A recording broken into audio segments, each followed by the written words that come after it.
Welcome dear students. अब जो topic है वो स्ट्रेस स्ट्रेन कर्व है। अब ये कर्व हमें क्या जानकारी देगा और इस कर्व को बनाया कैसे गया। तो देखो, इसको बनाने का सिंपल तरीका क्या था। इसको बनाने के लिए मान लीजिए एल लेंथ के किसी वायर पर एम मास को सस्पेंड किया गया। इस वायर का क्या क्या पता था। इस वायर का क्रॉस सेक्शनल एरिया जानकारी थी, इस वायर की लेंथ के बारे में जानकारी थी, ये जो मास सस्पेंड किया इसके बारे में जानकारी थी, और इसके साइड में रेफरेंस वायर और पॉइंटर की मदद से हमने क्या किया। मास मान लीजिए 1 किलोग्राम रखा, 1 किलोग्राम रखा, ये नोट किया कितना रीडिंग है, कितना लेंथ है, मास बदला, मास को वेट, मास बढ़ाया, मास बढ़ाया तो क्या हुआ, मास बढ़ाया, वेट बढ़ा, वेट बढ़ा तो क्या हुआ, एक्सटेंशन बढ़ा। अच्छा, एक्सटेंशन बढ़ा तो क्या हुआ, एक्सटेंशन बढ़ा तो पॉइंटर का मूवमेंट हुआ, हमने एक्सटेंशन मेजर कर लिया। फिर से मास चेंज किया, फिर से मास चेंज किया तो फिर से क्या फर्क पड़ा, मास बदला, वेट बदला, वेट बदला, एक्सटेंशन बढ़ा, एक्सटेंशन नोट कर लिया। मतलब हमने स्ट्रेस मास बढ़ाया। तो स्ट्रेस की डेफिनेशन क्या है, चेक कीजिएगा। स्ट्रेस को हमने डिफाइन किया था restoring force per unit area, restoring force per unit area, है ना, जिसे हमने स्ट्रेस डिफाइन किया था। Now restoring force per unit area में स्ट्रेस हम ये कह रहे थे एफ अपॉन है, यहां पर एफ एम जी अपॉन है। अब चेक करो क्या हुआ, क्या फर्क पड़ा। भाई आपने मास बढ़ाया तो मास के बढ़ाने पर क्या बढ़ा, स्ट्रेस बढ़ा, ठीक है। मास के बढ़ने से क्या हुआ सर, एक्सटेंशन हुआ, एक्सटेंशन हुआ तो एक्सटेंशन बढ़ता गया। अच्छा, एक्सटेंशन बढ़ा, स्ट्रेन की डेफिनेशन याद करो, change in length upon original length, change in length upon क्या, ओरिजिनल लेंथ। तो भाई एक्सटेंशन बढ़ा, इसका मीनिंग क्या बढ़ा, स्ट्रेन बढ़ा। तो stress directly proportional to strain या stress equal to modulus of elasticity multiply by strain बराबर।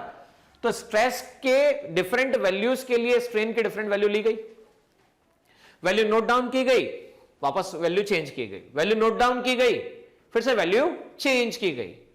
अब क्या करेंगे भाई, वैल्यू चेंज करके नोट डाउन करके करेंगे क्या, प्लॉटिंग की गई।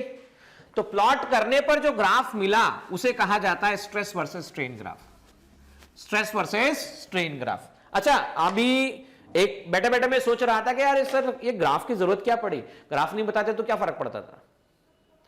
बच्चों, आपको 10th क्लास में ओम्स लॉ पढ़ने को मिला था, V equal to I R. वहां पे भी एक्सपेरिमेंटली आपने क्या किया, तो आपने वहां पे पोटेंशियल डिफरेंस बदला था और करंट नोट करते रह गए थे। तो ग्राफ प्लॉट किया क्यों था, बोले सिंपली सर हमको जानकारी है कि ग्राफ हमें आइडिया देता है, समझने में मदद देता है, हमें मदद करता है कि हम उसके वेरिएशन को समझ सके, चेंजेस कैसे आ रहे हैं उसको ग्राफिकली समझ सकें और बेहतर तरीके से अंडरस्टैंड कर सके। तो सिंपली यहां पर भी वही वाली बात है।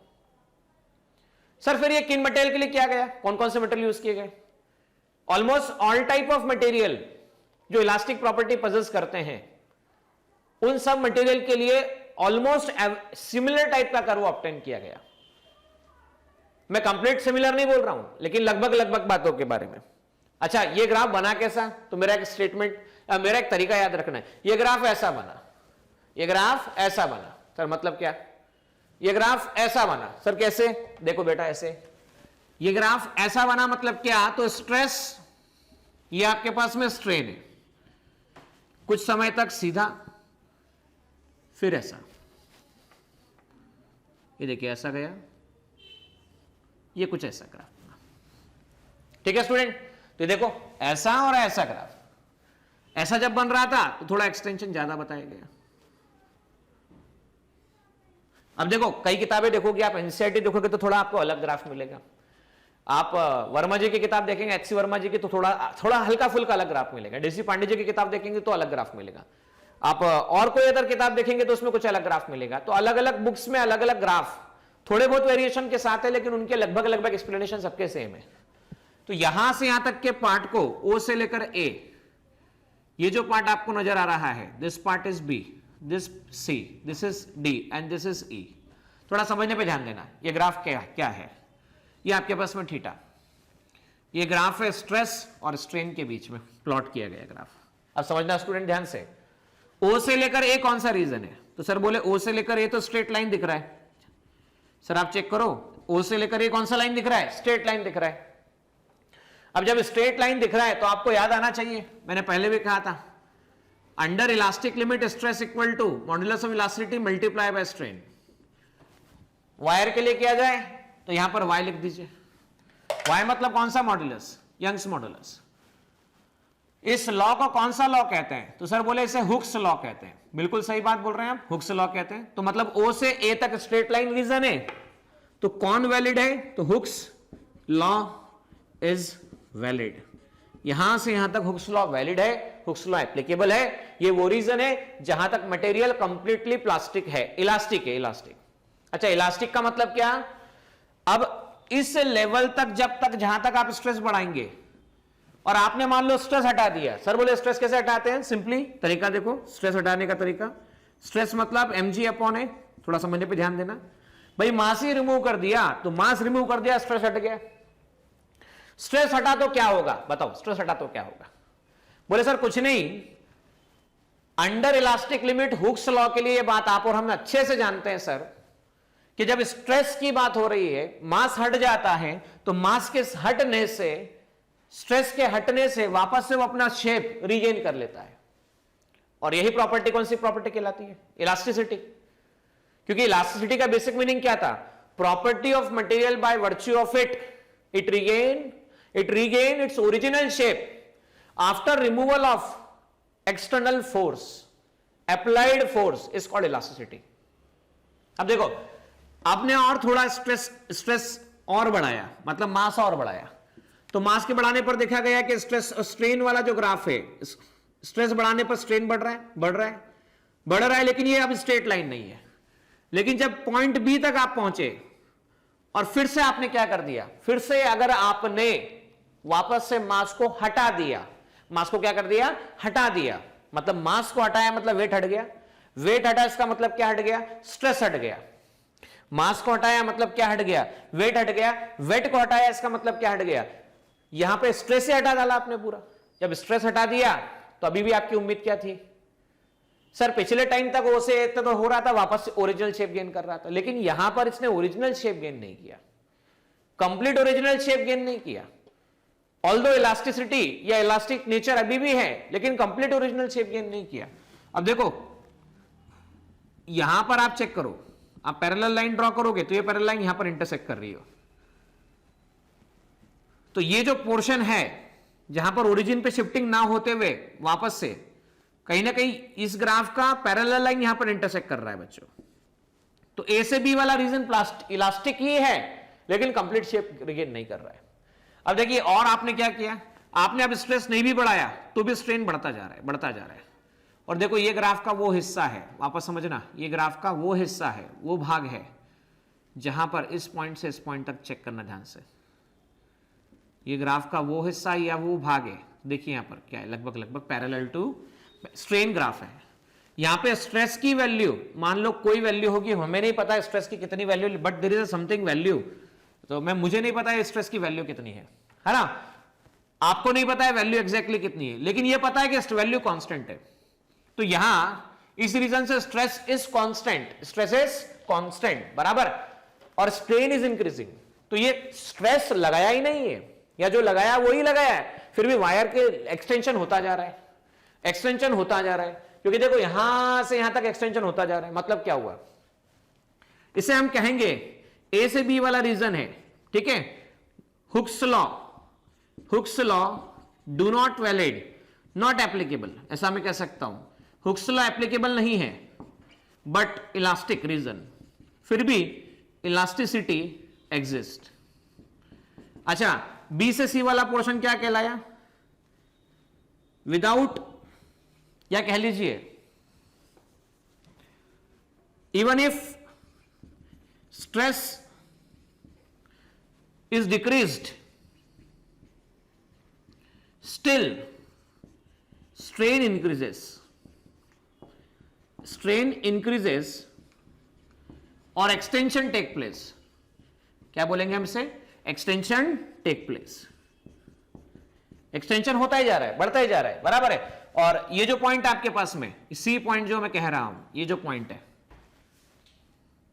व्हेन पॉइंट सी पर देखना, व्हेन या कह लीजिए एट दिस पॉइंट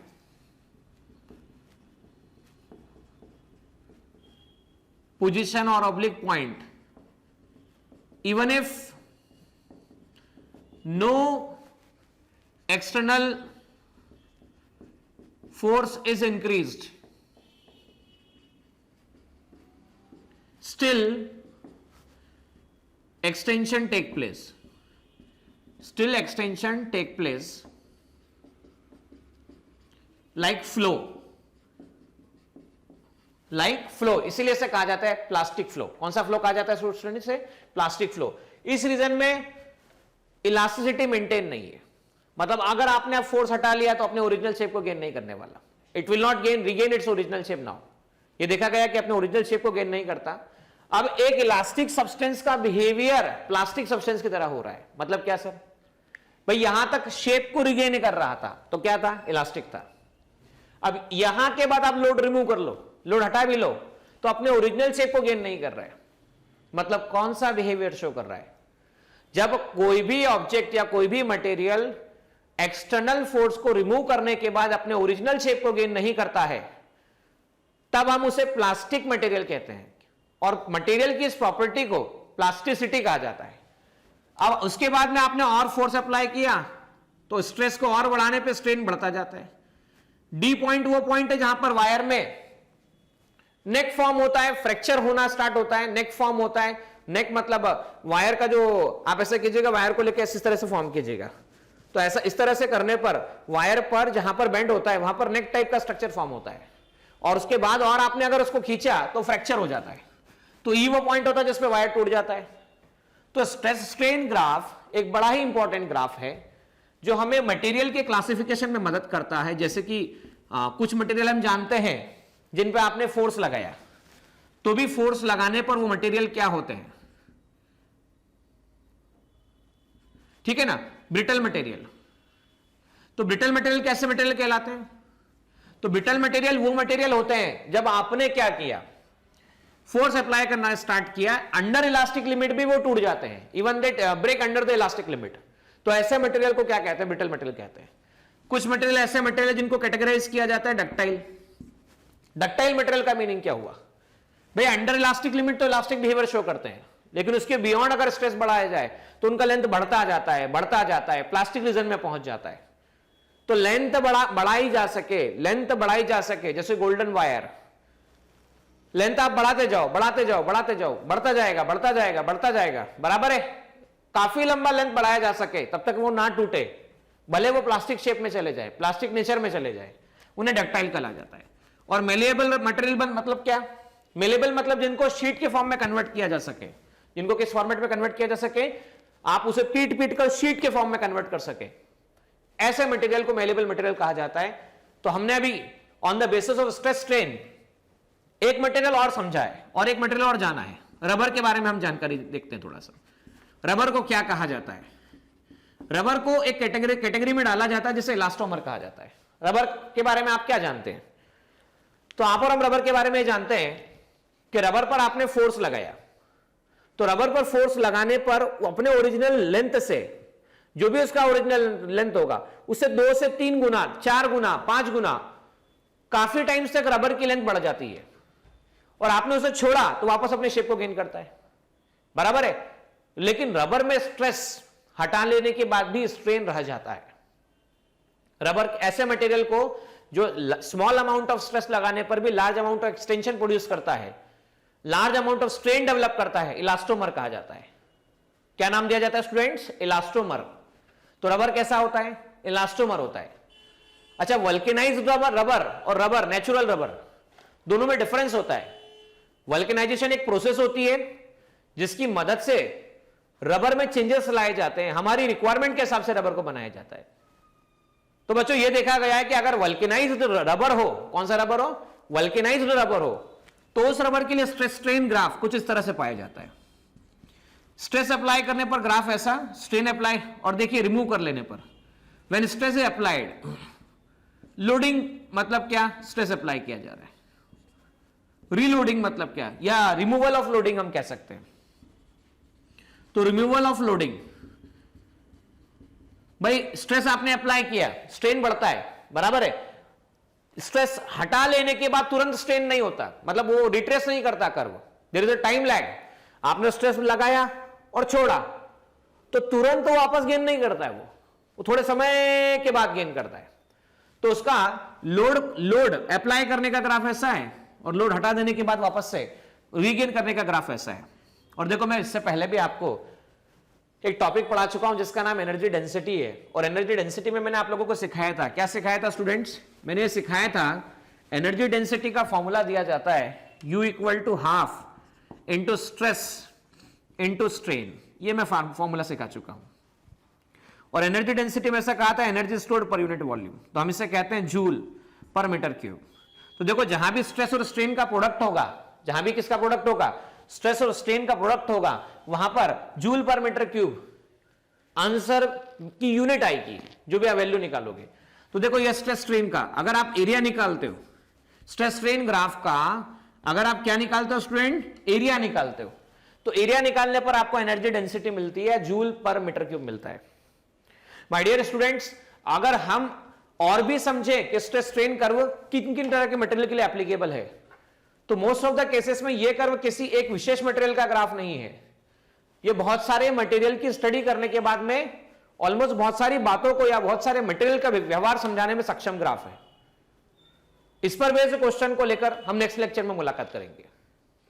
देखिए स्टूडेंट्स, आपने और हमने मिलकर स्ट्रेस और स्ट्रेन कर्व को समझा, वहां पर हमने ब्रिटल सब्सटेंस के बारे में सीखा, ब्रिटल के साथ साथ हमने देखा था कि कुछ सब्सटेंस डक्टाइल होते हैं और कुछ मटेरियल मेलेबल होते हैं जिनकी शीट्स बनाई जा सकती है। अब यहां मेरी 3 बातें ध्यान रखिएगा, आपको हार्डनेस, स्ट्रांगनेस और टफनेस, ये तीनों बातें याद रखनी है। हार्डनेस, स्ट्रांगनेस और टफनेस, मैं इसको एक नेमोनिक टेक्निक की मदद से आपको याद करवा रहा हूं, बाकी अदरवाइज इसमें बहुत कंफ्यूजन क्रिएट होता है। Hardness, toughness and hardness, strongness and toughness. Hardness मतलब क्या, scratch present for hard future, तो जहां पर स्क्रैचिंग की बात आएगी तब मैं हार्डनेस वर्ड यूज करूंगा, ध्यान रखना। कहां किसकी बात आएगी, स्क्रैचिंग की बात, scratch present for hard future, देख सकते हैं आप ऊपर मैंने लिखा है। अब आप सेकंड बोला है मैंने स्ट्रांगनेस के बारे में, तो देखिए स्ट्रांगनेस के लिए क्या लिखा हुआ है, wear strong and decent uniform, not to deform your future. भाई सही तरह के कपड़े पहनिए, सही तरह के पोशाक पहनिए ताकि आपका भविष्य खराब ना हो। Your future should not deform. Strong uniform, strong form uniform मतलब क्या, स्ट्रांगनेस की बात आएगी तो डिफॉर्मेशन की मैं बात बोलूंगा। किसकी बात बोलूंगा, डिफॉर्मेशन की बात बोलूंगा। पहले तीनों याद करवा रहा हूं, बाद में समझाऊंगा इसका मीनिंग क्या है। टफनेस, फाइट अंटिल, मतलब fight toughly until get fracture, जब तक टूट ना जाओ तब तक लड़ो। टफ लड़ाई लड़िए जब तक आप टूट ना जाए, फ्रैक्चर ना हो जाए। तो फ्रैक्चर की बात आएगी तो टफनेस से कंसर्न होगा, हार्डनेस की बात आएगी तो किससे कंसर्न होगा बोलो, स्क्रैचिंग से कंसर्न होगा, और हम बात करेंगे स्ट्रांगनेस की बात आएगी तो किससे कंसर्न होगा, डिफॉर्मेशन से कंसर्न होगा। मतलब क्या हुआ, हार्डनेस जैसे ही वर्ड दिमाग में आता है, मैं आपको एक सिंपल एग्जांपल याद दिला देता हूं डायमंड के बारे में। हीरा सदा के लिए, गिफ्ट के लिए, बड़े बड़े सेलिब्रेशन के लिए हीरा, डायमंड। पर आपको पता है डायमंड की एक खास प्रॉपर्टी होती है, डायमंड को आप ऐसे हथौड़े से तोड़िए तो उसके टुकड़े टुकड़े हो जाएंगे, बराबर हो जाएंगे, ब्रिटलनेस अवेलेबल है। पर डायमंड के बारे में एक बात और सुनी होगी आप लोगों ने, स्क्रैचिंग के लिए यूज किया जाता है कि नहीं किया जाता है? सर बोले डायमंड कट करने के लिए यूज किया जाता है, मतलब हार्ड है, मतलब क्या है, हार्ड है तभी तो कट करने के लिए यूज किया जा रहा है। तो देखिए क्या वर्ड बोला गया है, the term hardness also refers to stiffness और रेजिस्टेंस टू बेंडिंग, स्क्रैचिंग और एबरेशन और कटिंग। मतलब कटिंग का, एबरेशन, स्क्रैचिंग, कटिंग, इनमें जो रेजिस्टेंस ऑब्जर्व होता है उसे हम हार्डनेस से बता रहे होते हैं। Greater hardness, greater is the resistance to deformation. जितना ज्यादा हार्डनेस होगा उतना ज्यादा डिफॉर्मेशन के अगेंस्ट में उसका नेचर होगा। देखिए bullet proof glass, drill bits, diamond, scratching, no scratching no cutting, मतलब उसका खुद की कटिंग नहीं होती। अब देखो जो खुद नहीं कटता वो दूसरों को काट सकता है ना, आप समझ रहे हैं क्या, कि जो खुद नहीं कटेगा वो दूसरे को काट देगा। मतलब आप सपोज डायमंड को लेके ग्लास को कट करते हैं, तो ग्लास कट जाता है लेकिन डायमंड नहीं कटता है, मतलब डायमंड खुद नहीं कट पा रहा है लेकिन काट दे रहा है, बराबर है।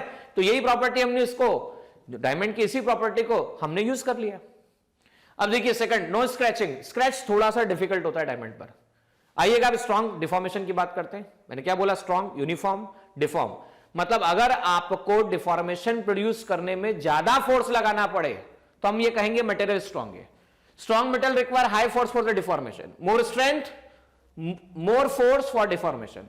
जितना ज्यादा स्ट्रॉन्ग होगा उसे डिफॉर्म करने के लिए उतना ज्यादा फोर्स लगाना पड़ेगा, बराबर। तीसरा क्या है? देखो, fight toughly until get fracture. तो टफनेस बोलते हैं ना, पेपर बहुत टफ आ गया यार, पेपर बहुत टफ आ गया, ये वो टफ नहीं भाई, समझ लेना पहले। हम जो बोलते हैं ना पेपर बहुत टफ आ गया, पेपर बहुत हार्ड था, ये हार्ड टफ ये सब चीजें कंफ्यूज करती है, तो फिजिक्स में वो अलग है। Scratch present for hard future, तो याद रखना स्क्रैचिंग कंसेप्ट कि स्क्रैच होने में मानता नहीं है, कट होता नहीं है, हार्डनेस है। स्ट्रॉन्ग फॉर्म, डिफॉर्म, मतलब क्या? स्ट्रॉन्गनेस का कंसर्न सीधा लार्जर डिफॉर्मेशन से है। और आखिरी बोल रहा हूं मैं आपसे, क्या टफनेस का कंसर्न किससे? फ्रैक्चर से। तो देखिए, plasticine clay, toughness is the ability of material to resist the fracturing when it is the force is applied to it. तो ये रेजिस्ट करता है, फ्रैक्चर नहीं होता है, बराबर है। फ्रैक्चर मतलब टूटता नहीं है। बोलते ना हमारा पैर फ्रैक्चर हो गया, तो कुल मिला के कहीं ना कहीं बेंड टूट गया होता है ना, तो उसे ज्वाइन करने की कोशिश करते हैं। तो फ्रैक्चर क्या मतलब हुआ? ना टूटने तक की बात, तो यहां टूटने नहीं देता। Clay can be stretch and deform due to the applied force without breaking. तो आप ये बच्चे जो खेलते हैं ना, वो मिट्टी से क्ले आती है आजकल, जिसे किसी भी अलग टाइम में फॉर्म में कन्वर्ट कर दीजिए, फ्रैक्चर नहीं होती। फ्रैक्चर नहीं होती, शेप चेंज कर देते हैं, डिफॉर्म कर देते हैं। तो देखिए ये वही है, बुलेट प्रूफ ग्लास की प्रॉपर्टी ऐसी ही होती है, ड्रिल बिट्स ऐसी होती है और एनविल ऐसा ही होता है। बोलो सर एनविल क्या होता है? अरे एनविल का सीधा मतलब जो लोहार होता है, हथौड़ा किसी ने किसी सरफेस पे रख के पीटता है ना उसे, तो जिस पे रख के पीटता है उसे हम एनविल बोल रहे हैं। तो समझ में आ गया एनविल का मीनिंग क्या हुआ? तो एनविल का नेचर कैसा होता है? फ्रैक्चर नहीं होता, वो टूटता नहीं है कि 50 हथौड़े मारो टूट के नीचे गिर गया। सोचो ऐसा सपोर्ट लेके आओ कि 2 हथौड़े मारे और टूट के गिर गया, तो अच्छा होगा क्या? नहीं, हमको वो सपोर्ट चाहिए जितनी भी मार खा ले, कितनी भी मार खा ले, टूटे ना। तो वही वाली बात है। वापस एक बार फाइनली रिकॉल करो, क्या बोला मैंने आपको? चलो रिकॉल करो। पहला बताओ, हार्डनेस के बारे में बताओ। Scratch present for hard future, तो स्क्रैचनेस का कंसेप्ट सीधा हार्डनेस से कंसर्न है। Wear nice uniform, deform, otherwise future will deform. Deform का सीधा कंसर्न स्ट्रॉन्गनेस से है, और आखिरी सीधा कंसर्न जो टफनेस है वो ब्रेकिंग से कंसेप्ट है।